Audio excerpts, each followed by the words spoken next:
సంతోషంగా ఉంది. మీ ద్వారా ప్రజలకు ఈ 15 రోజులు లేనటువంటి అంశాల్లో కొన్ని అంశాలు మాట్లాడదామని ఈరోజు మీడియా సమావేశం ఏర్పాటు చేయడం జరిగింది. ప్రధానంగా మీరు చూసినట్టయితే ఇప్పుడున్నటువంటి కాంగ్రెస్ ప్రభుత్వం అనుక్షణం కేసీఆర్ గారు జపం చేయడం, అనుక్షణం కేసీఆర్ గారి పరిపాలన బాగాలేదని చెప్పడం తప్పితే మరి వాళ్ళు ప్రజలకు ఏం చేస్తున్నారని మాత్రం ఇప్పటికి కూడా చెప్పడం లేదు. అన్ని రకాలుగా ప్రజల్ని ఫెయిల్ చేసి నిన్న మొన్న వరదలు వస్తే కూడా కనీసం ప్రభుత్వం ఆదుకోలేనటువంటి దయనీయమైనటువంటి పరిస్థితిలో ఉన్నది. అంతేకాదు మేమందరం ఎంపీలుగా పనిచేసినటువంటి అనుభవం ఉంది. కేసీఆర్ గారు అయితే యూరియా కోసం మమ్మల్ని 6 నెలల ముందు నుండి చేజ్ చేసేవాళ్ళు. మీరందరూ వెళ్ళండి, తీసుకురండి, మంత్రుల్ని కలవండి, యూరియా ముందే తెచ్చుకుందాం, స్టాక్ పెట్టుకుందాం అని చెప్పి. అంటే ఒక పద్ధతి, ఒక ఆలోచన, ప్రజల పట్ల కన్సర్న్ ఉన్న ప్రభుత్వాలు ఎట్లా నడుస్తాయో ఒక తార్కాణంగా పనిచేసి చూపించినటువంటి కేసీఆర్ గారు ఒక పక్కన ఉంటే, ఇవాళ కాంగ్రెస్ పార్టీ లిటరల్గా కంప్లీట్గా ప్రజలను సేవ చేయడంలో, ప్రజలకు సేవ చేయడంలో ఫెయిల్ అయినటువంటి పార్టీగా కనిపిస్తున్నటువంటి సందర్భం. మరి అటువంటి పార్టీ కేసీఆర్ గారు తరతరాలకు తరగని ఆస్తిగా కట్టినటువంటి కాళేశ్వరం ప్రాజెక్టును మరి బద్నాం చేస్తూ, అందులో ఒక చిన్న పార్ట్ మేడిగడ్డ అనేటటువంటిది, మహాసముద్రం లాంటి కాళేశ్వరం ప్రాజెక్టులో మేడిగడ్డ అనేది ఒక చిన్న పార్ట్. ఆ చిన్న పార్టులో ఒక 3 పిల్లర్లు కుంగిపోతే 2.5 ఏండ్ల నుంచి అదే లొలి పెడుతున్నారు. కాళేశ్వరం మొత్తం కూలిపోయింది, కాళేశ్వరం మొత్తం కూలిపోయిందని మాట్లాడుతున్న సందర్భం. ఇక దానికి నిన్న పరాకాష్ఠకు చేరుకున్నది. అసెంబ్లీ వేదికగా అనేక మాటలు కేసీఆర్ గారిని అనడం. నేను కేసీఆర్ గారి కూతురుగా, కేసీఆర్ గారిని దగ్గర నుండి చూసినటువంటి వ్యక్తిగా చెప్తున్నాను. ఫస్ట్ టైం ప్రభుత్వంలోకి రాగానే, అధికారంలోకి రాగానే ఒక 6-7 నెలలు అయితే కేసీఆర్ గారు తన ఆఫీస్ రూమ్లో ఒక టేబుల్ మీద ఒక వాల్ అంతా కూడా పెద్ద టీవీ స్క్రీన్ ఉంటే 6-7 నెలలు కంప్లీట్గా రీసెర్చ్లోనే ఉన్నారు. ఎట్లా నీళ్లు తీసుకురావాలి తెలంగాణకు, ఏం చేయాలి మనం అనేటటువంటి రీసెర్చ్లు ఉన్నారు. అటువంటి వ్యక్తి మీద ఇట్లాంటి నిందలేయడం అన్నది నిజంగా దారుణం. కేసీఆర్ గారికి తిండి ధ్యాస ఉండదు, డబ్బు ధ్యాస ఉండదు, ఉండేది ఒకటే, కేవలం తెలంగాణ ధ్యాస.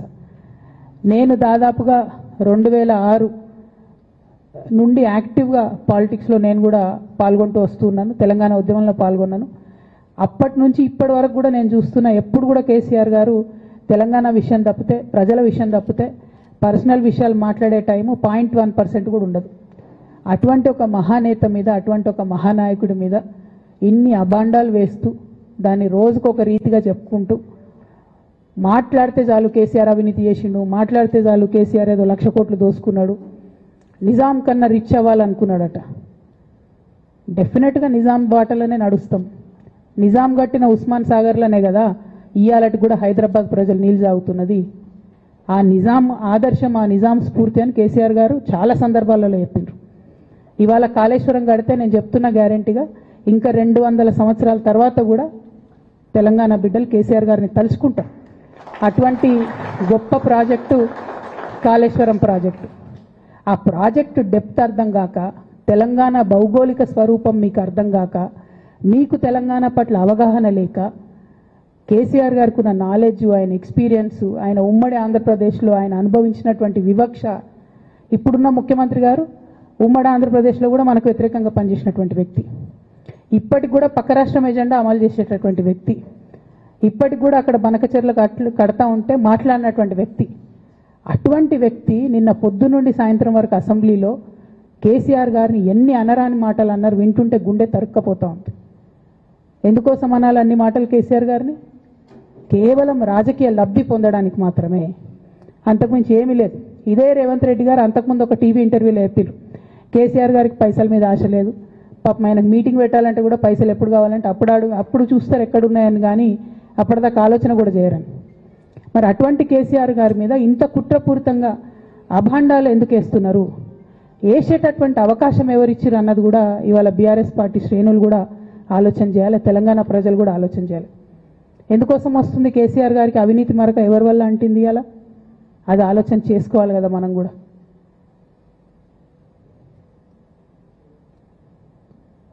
కొంతమంది కేసీఆర్ గారి పక్కన ఉన్నటువంటి వాళ్ళు కేసీఆర్ గారి పేరు చెప్పుకొని అనేక రకాలుగా లబ్ధి పొంది వారు చేసినటువంటి అనేక చెత్త పనుల వల్ల ఇవాళ కేసీఆర్ గారి పేరు బద్నామయ్యే పరిస్థితి వచ్చింది. అయినా మళ్ళీ వాళ్ళనే మోస్తాం, అయినా మళ్ళీ వాళ్ళనే ముందుకు తీసుకెళ్తామని అనుకుంటే పార్టీ ఎట్లా ముందటికి పోతుంది? ఒక బిడ్డగా నిజంగా నేను బాధపడతా ఉన్నా. ఇవాళ 5 సంవత్సరాలు ఇరిగేషన్ మంత్రిగా చేసినటువంటి హరీష్ రావు గారిది మేజర్ పాత్ర లేదా దీంట్లో? అందుకే కదా కేసీఆర్ గారు వారిని సెకండ్ టర్మ్లో తప్పించిండ్రు. ఈ మొత్తం కాళేశ్వరం ఎపిసోడ్లో కేసీఆర్ గారికి మరక అంటిందంటే 2-3 వ్యక్తులు కారణం. మాజీ రాజ్యసభ సభ్యుడు ఒకలైతే, హరీష్ రావు గారు ఒకలైతే, మేఘా కృష్ణారెడ్డి గారు ఇంకోడు, మేఘానో బోగానో ఏదో. ఈ పెద్ద పెద్ద కాంట్రాక్టర్లు అందరితో కుమ్మక్కై కేసీఆర్ గారు ప్రజల కోసం ఆలోచన చేస్తే, నీళ్ల కోసం ఆలోచన చేస్తే, వీళ్ళు సొంత వనరుల కోసం, డెవలప్మెంట్ కోసం, ఆస్తులు పెంచుకోవడం కోసం ఆలోచన చేసి ఇవాళ మీ వల్ల రేవంత్ రెడ్డి లాంటి వ్యక్తి, తెలంగాణ ఉద్యమానికి సంబంధం లేని వ్యక్తి, కేసీఆర్ గారి కాలి గోటికి సరిపోని వ్యక్తి, ఆయన నిలబడి కేసీఆర్ గారిని చెయ్యెత్తి చూపించి కేసీఆర్ గారి మీద సిబిఐ ఇవాళ నేను వేస్తా అని చెప్తున్నాడంటే కారణం ఎవరు దీనికి? నేను భరించిన, ఇదే హరీష్ రావు గారు, ఇదే సంతోష్ రావు గారు అనేక కుట్రలు చేసినా కూడా భరించిన. నా మీద ఓపెన్గా మీడియా మిత్రులందరితో రకరకాల మాటలు చెప్తే కూడా నేను భరించిన. నా పర్సనల్ అటాక్కి నేను ఎప్పుడు కూడా వాళ్ళను ఇంతవరకు పేరు పెట్టి పిలవలేదు, మాట్లాడలేదు. ఫస్ట్ టైం చెప్తున్నా. నేను ఎందుకోసం చెప్తున్నా? కేసీఆర్ గారికి ఈ వయసులో సిబిఐ ఎంక్వైరీ ఏందండి? ఎందుకోసం ఆ కర్మ పట్టింది? ఎందుకు భరించాలి? ఇటువంటి వాళ్ళని చూస్తూ ఎందుకోసం ప్రొటెక్ట్ చేసుకోవాలి? బీఆర్ఎస్ పార్టీ తమ్ముల కోపం రావచ్చు, కానీ వాస్తవాలు చేదుగున్నా అప్పుడప్పుడు మాట్లాడుకుంటేనే, మందు తీసుకుంటేనే ఆరోగ్యం మంచిగా అవుతుంది. ఇట్లా చెప్పుకుంటూ పోతే చాలా చాలా అంశాలు ఉన్నాయి. వాటన్నిటి జోలికి నేను పోదలుచుకోలేదు. కానీ కేసీఆర్ గారు హిమాలయ పర్వతం అంత ఎత్తు లాంటి పర్సనాలిటీ ఆయనది. ఆయనను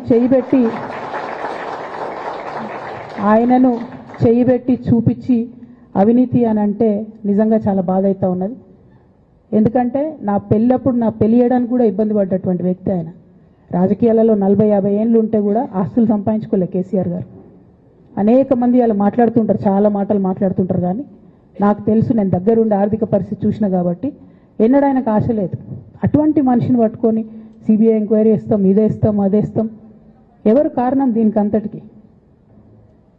ఈ చేతగాని కాంగ్రెస్ ప్రభుత్వం మీ ఏసీబీ వాళ్ళు పోయి కాళేశ్వరంలో పనిచేసిన 3 ఇంజనీర్లను పట్టుకుంటే ఒక్కొక్క ఇంజనీర్ దగ్గర 100 కోట్ల ఆస్తులు వెళ్తే మీకు ఎందుకు ఎంక్వైరీ చేసే దమ్ము లేదు? వాళ్ళు వెనకాల ఎవరు ఉన్నారో ఎందుకు ఎంక్వైరీ చేస్తలేరు?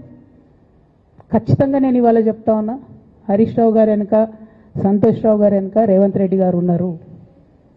వాళ్ళని ఖచ్చితంగా కాపాడతారు. అన్ని విషయాలను వాళ్ళని ఏమనరు, వాళ్ళ గురించి ఏం మాట్లాడరు. బాణం ఎంతసేపు కేసీఆర్ గారి మీద ఉంటుంది. కేసీఆర్ గారిని మాట్లాడాలి, కేసీఆర్ గారిని బదనాం చేయాలి. కానీ దగ్గరుండి ఈ అవినీతి అనకొండలు బీఆర్ఎస్ పార్టీని ఏదైతే డిస్టర్బ్ చేసిండ్రో వాళ్ళని మాత్రం ఏమనరు. ఈ ఇంటర్నల్ అండర్స్టాండింగ్ అనేది ఎక్స్పోజ్ కావాలి. రేపటి నుంచి నేను ఛాలెంజ్ చేసి చెప్తున్నా కదా, రేపటి నుంచి ఏం మాట్లాడతారు తెలుసా? ఈ మొత్తం బ్యాచ్లన్నిటికీ సోషల్ మీడియా బ్యాచ్లు ఉన్నాయి. వీళ్ళందరికీ బాగా చాలా చాలా బ్యాచ్లు ఉన్నాయి. వాళ్ళంతా రేపటి నుంచి ఏమంటారు? నన్ను ఒకళ్ళు బీజేపీ ఆపరేట్ చేస్తుంది అంటారు, ఒకళ్ళు కాంగ్రెస్ ఆపరేట్ చేస్తుంది అంటారు, ఒకళ్ళు రేవంత్ రెడ్డి చెప్తే మాట్లాడుతుంది అంటారు, ఇంకోళ్ళు బండి సంజయ్ చెప్తే మాట్లాడుతుంది అంటారు. ఖబర్దార్ బిడ్డ, నేను ఎవరు చెప్తే ఆడేటటువంటి తోలుబొమ్మని కాదు. నాది నాది నాది నాది కేసీఆర్ బ్లడ్, నా తెలంగాణ బ్లడ్. ఇండిపెండెంట్గా నేను అనుకున్న విషయాన్ని చెప్తున్నాను. దానికి పొలిటికల్గా ఇబ్బంది అయినా, కష్టమైనా, నష్టమైనా నేనే భరిస్తా. కానీ దేవుళ్ళ లాంటి మా నాన్నను ఇవాళ సిబిఐ ఎంక్వైరీ చేసిండ్రంటే కడుపు రగులుకపోతా ఉంది ఒక బిడ్డగా. అందుకే చెప్తున్నా, ఇన్ని రోజులు చెప్పలే. ఆ మధ్యలో పోయినసారి నా కొడుకు గ్రాడ్యుయేట్ అయినప్పుడు వచ్చినప్పుడు నేను మా నాన్నకు రాసుకున్న లెటర్ లీక్ చేస్తే కూడా ఆ 70, 80, 90 రోజుల నాకు నరకం చూపిస్తున్నారు. ప్రతిరోజు సోషల్ మీడియాలో ఇష్టం వచ్చినట్టు రాపిస్తున్నారు. ఎప్పుడు వీళ్ళ పేర్లు తీసుకోలే, ఇష్టం వచ్చినట్టు ప్రెస్ వాళ్ళకు మాట్లాడుతూ చాలా విషయాలు చెప్తున్నారు. ఎప్పుడు వాళ్ళ పేర్లు తీసుకోలే. ఇలా తీసుకుంటున్నా, ఎందుకంటే విషయం నాది కాదు, ఇది తెలంగాణ పరువు ప్రతిష్టకు సంబంధించిన విషయం. ఇలా దేశంలో ఏ మూలకు పోయినా ఎక్కడికి పోయినా కేసీఆర్ అంటే ఒక మహానాయకుడు, త్యాగం చేసిన నాయకుడు అని చెప్పి మాట్లాడతారు. రేపటి నుంచి ఏం మాట్లాడతారు? సిబిఐ ఎంక్వైరీ చేస్తే ఏం మాట్లాడతారు? కేసీఆర్ అంటే సిబిఐ కేసు అంటారు. మా నాన్న పరువు పోతే నాకా బాధ, మీకా? మీకు పైసలు కావాలి కదా, మీకు పేరుతోనేం పని? ఇంకా కూడా ఈ విషయాలు అర్థం చేసుకోకుండా, ఇంకా కూడా ఇటువంటి వ్యక్తుల్ని దూరం పెట్టుకోకుండా ఉంటే ఇక కేసీఆర్ గారి మీద సిబిఐ కేసు వేసేటటువంటి స్థాయికి వచ్చినాక ఏం పార్టీ ఉంటేంది పోతుంది. బీఆర్ఎస్ పార్టీ నాయకులు నన్ను తిట్టుకున్నా సరే, లోకల్ బాడీ ఎన్నికలలో నాకు నష్టం జరుగుతుంది అనుకున్నా సరే, మా నాన్న మీద సిబిఐ ఎంక్వైరీ పడ్డాక ఏముంది, తొక్కల ఎలక్షన్ ఒకటి గెలుస్తారు, ఒకటి ఓడిపోతారు. అసలు ఓడిపోయే పరిస్థితి ఎట్లా వచ్చింది? ఇటువంటి దుర్మార్గుల వల్ల కాదా వచ్చింది? ఆలోచన చేసుకోవాలి కదా. అంటే నా దగ్గర పైసలు ఉన్నాయి, టీవీలు ఉన్నాయి, సోషల్ మీడియాలు ఉన్నాయి, ఏటు పడితే అటు మాట్లాడతామంటే తోలు తీస్తాం చెప్తున్నా నేను. గీత గీసుకుంటాం బిడ్డ. మీరు ఒక్క కమెంట్ పెడితే మేము 10 చేస్తాం. ఏది పడితే అది మాట్లాడచ్చు సోషల్ మీడియాలో అనుకుంటూ చూసుకుంటూ ఊరుకుంటున్నా.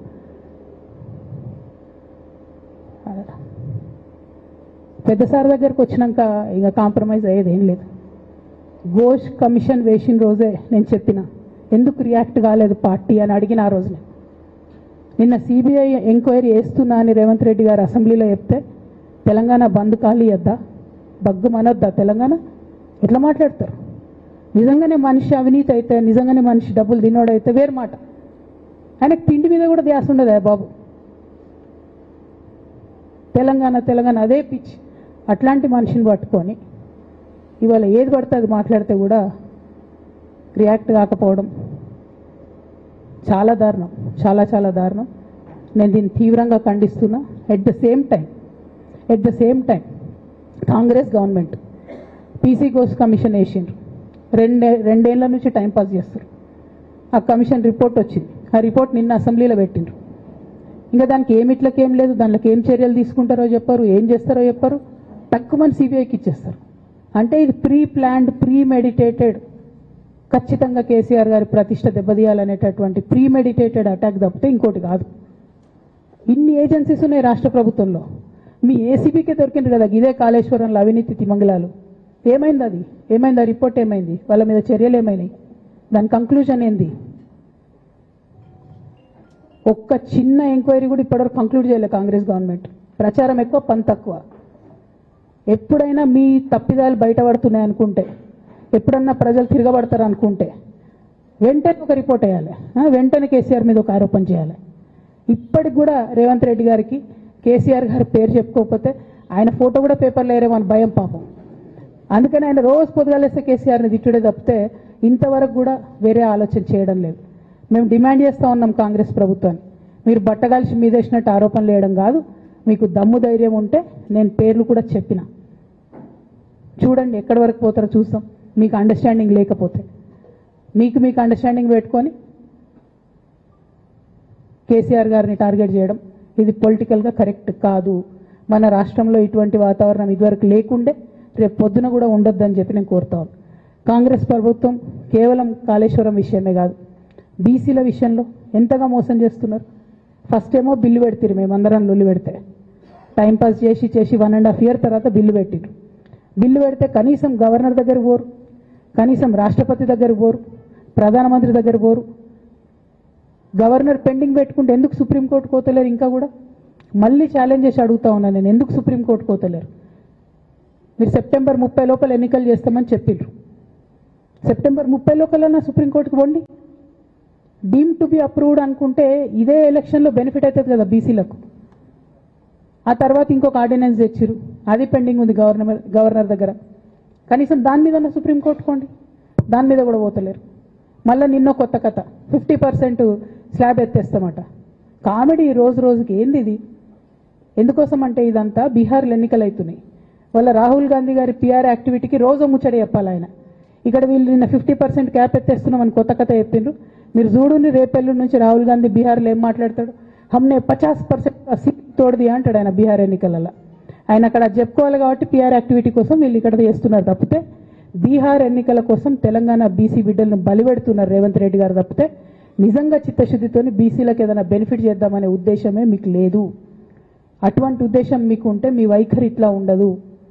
కేవలం కాంగ్రెస్ పార్టీ బీసీలను నయవంచన చేస్తున్నది. మీరు ఇట్లనే చేస్తుంటే బీహార్ ఎన్నికలు వస్తే మేము తెలంగాణ జాగృతి మొత్తం పోయి బీహార్లో మీకు వ్యతిరేకంగా ప్రచారం చేస్తాం. తెలంగాణ బీసీలను మీరు మోసం చేసిరని చెప్పి అక్కడికి పోయి కూడా మీకు ప్రచారం చేస్తాం. మీ యొక్క బండారం కూడా బయట పెడతామని ఈ సందర్భంగా నేను తెలియజేస్తా ఉన్నా. బీసీల విషయమైనా కాళేశ్వరం విషయమైనా చిత్తశుద్ధి లేనటువంటి కాంగ్రెస్ పార్టీని ఖచ్చితంగా మీ వైఖరిని ఎండగడతామని చెప్పి తెలియజేస్తూ, సిబిఐ ఎంక్వైరీ చేసుకున్నా మీరు ఏ ఎంక్వైరీ చేసుకున్నా కేసీఆర్ గారు మాత్రం కడిగిన ముత్యంలాగా బయటకు వస్తారని మళ్ళొకసారి తెలియజేసుకుంటూ మీ అందరి దగ్గర కూడా నేను సెలవు తీసుకుంటా ఉన్నాను. Thank you. జై తెలంగాణ, జై జాగృతి.